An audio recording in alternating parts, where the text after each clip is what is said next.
तो अफसरों के जो लोग इनके सुपरवाइज़र थे वो लोग यहाँ पर बैठकर अपने काम को अंजाम देते थे। और ये देखिए ये सब सराय के ये रूम्स हैं, कब्रें हैं। और ये मेल कब्र है, ऑफिसर थे और ऐसा बताया गया कि उनके भाई थे। देखिए मेल कब्र की निशानी होती है कि उस पर ये लाइन डली होती है इस तरह से। ये मार्बल की है और ये वाइट मार्बल की है और ये लाल बलवा पत्थर देख सकते हैं। ये है मस्जिद अरब की सराय।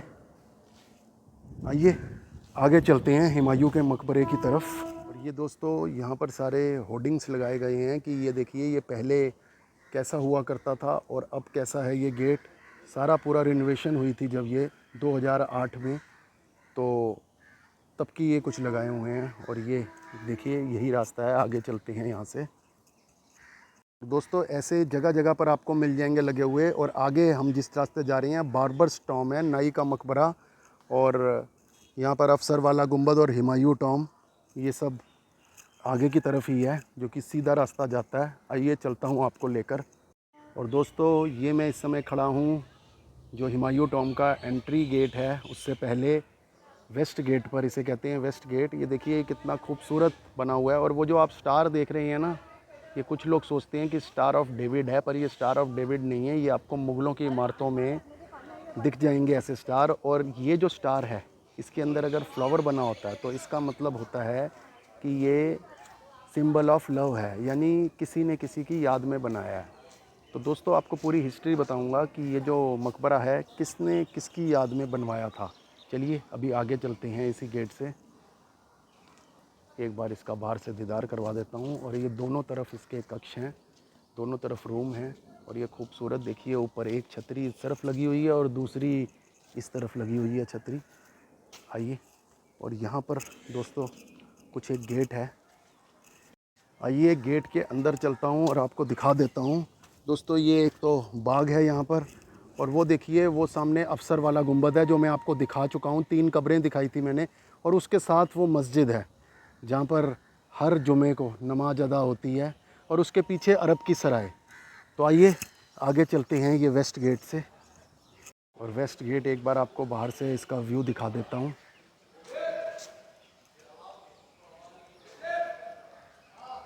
आइए यहाँ से अंदर चलते हैं।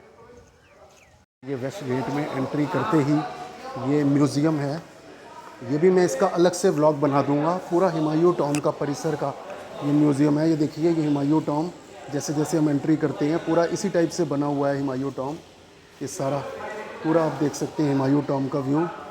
और दूसरी तरफ भी कुछ अवशेष हैं।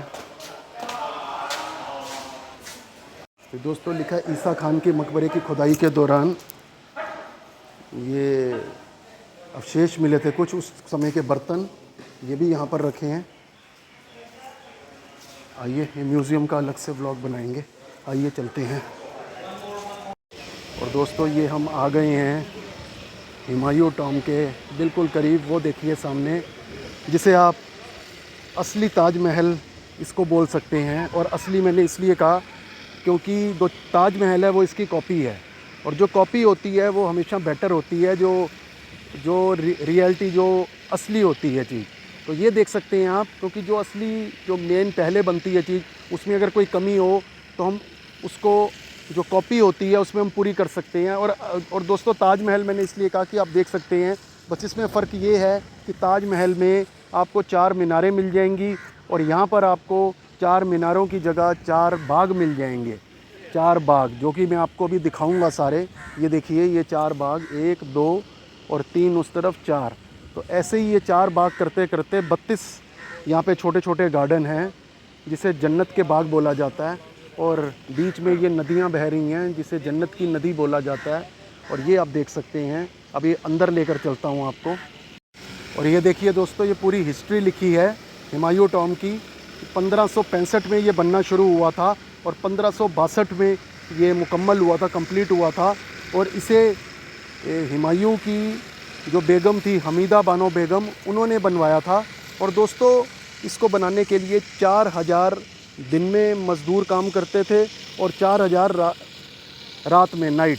तो ऐसे कुल 8000 लोगों ने दिन रात काम किया, तब जाकर ये खूबसूरत इमारत तैयार हुई। जिसे आज हम हुमायूं के मकबरे के रूप में जानते हैं।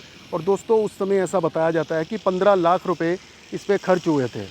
चलिए आगे चलते हैं। दोस्तों आगे बढ़ने से पहले मैं आपको बता देता हूँ कि जो हुमायूं थे, बादशाह हुमायूं, जिनके मकबरे को मैं अभी आपको अंदर से दिखाने वाला हूँ। दोस्तों जो इनका जन्म है वो 1508 में काबुल अफ़गानिस्तान में हुआ था, और जो इनका इंतकाल है वो 1556 में दिल्ली के पुराना किला में हुआ था, जब अज़ान की आवाज़ आई थी। और इनकी एक आदत थी कि जब भी अज़ान की आवाज़ आती थी तो ये उठते थे और झुका करते थे। तो ये जो दोस्तों जब सीढ़ियों की तरफ जा रहे थे पुराना किला के शेर मंडल से, तो इनका पैर अपने एक जामा कपड़े पहने हुए थे जिसमें उसमें इनका पैर लगकर सीढ़ियों से गिरकर ये बेहोश हो गए, और 3 दिन तक ये बेहोशी में रहे, और 27 जनवरी 1556 को इनका इंतकाल हो गया दोस्तों। तो दोस्तों मैंने आपको स्टार्टिंग में बताया था कि बदकिस्मत बादशाह। तो दोस्तों बदकिस्मत बादशाह से मेरा मतलब था कि देखिए हुमायूं ने 1530 में बाबर की मृत्यु के बाद, जो कि जिन्होंने मुग़ल वंश की स्थापना की थी, बाबर की मृत्यु के बाद उन्होंने गद्दी संभाली थी मुग़ल सल्तनत की। तो दोस्तों 1530 से 1540 के बीच में हुमायूं ने दिल्ली की जो गद्दी थी उस पर राज किया, और 1539 में बैटल ऑफ जो चौसा जिसे कहा जाता है, उसमें शेर शाह सूरी से जो इनकी बैटल हुई थी उसमें इनको काफ़ी नुकसान हुआ था। जैसे तैसे कर ये फिर आ गए और अपना एकत्रित हुए, और फिर से इन्होंने अपनी सेना बनाई, और 1540 में बैटल ऑफ कन्नौज, जिसे बैटल ऑफ बेलग्राम भी बोला जाता है, उसमें शेर शाह सूरी के हाथों हुमायूं की करारी हार हुई और हुमायूं को देश छोड़ना पड़ा। और उसके बाद ये, जैसा कि मैंने आपको बताया था कि बदकिस्मत थे, तो दर दर की ठोकरें खाते हुए कभी काबुल गए अफ़गानिस्तान की तरफ, कभी ईरान गए, और फिर दोस्तों ईरान में इन्होंने शरण ली, और वहाँ के जो शाह थे उनकी हेल्प से ये 1556 में वापस आए, और दोबारा से इन्होंने जो दिल्ली की गद्दी थी उसको, जो सूरवंश था उसको हराकर इन्होंने दिल्ली की गद्दी पर दोबारा से मुगलिया सल्तनत की स्थापना की। लेकिन कुछ ही टाइम गुजरा था और वो दुखद घटना हो गई, क्योंकि हुमायूं बादशाह की आदत थी कि जब भी अज़ान होती थी किलाए कोना मस्जिद में, जब अज़ान हो रही थी जो कि पुराना किला में है, तो हुमायूं साहब शेर मंडल में बैठे थे जो कि कुतुब खाना था, यानी लाइब्रेरी थी।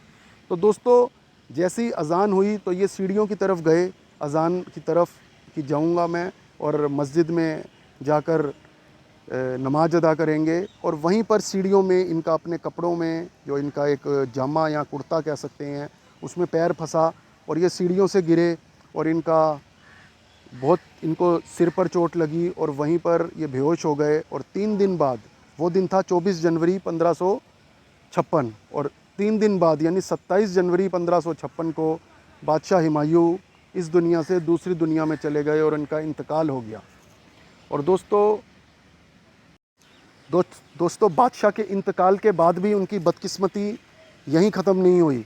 बादशाह के इंतकाल के बाद भी जो दिल्ली की गद्दी थी, पहले तो उनको दिल्ली के पुराना किला में ही दफनाया गया, लेकिन 1557-58 के करीब जब विक्रमादित्य हेमू ने हमला किया, तो जो इनके मुख्य दरबारी थे, इनके वफ़ादार थे, उन्होंने जो इनकी कब्र थी कि जो दुश्मन सेना है वो नुकसान ना पहुंचाए इनकी कब्र को, तो उन्होंने इनकी कब्र को वहाँ से इनको निकाला और इनको पंजाब के सरहिंद लेके गए पहले। और उसके बाद फिर जब ये इसकी तामीर हुई 1565 और 1572 में मुकम्मल हुआ, तो यहाँ पर फाइनली इनको आरामगाह मिली इनकी, जो कि ये अंदर आराम फरमा रहे हैं, आपको अभी दिखाऊंगा।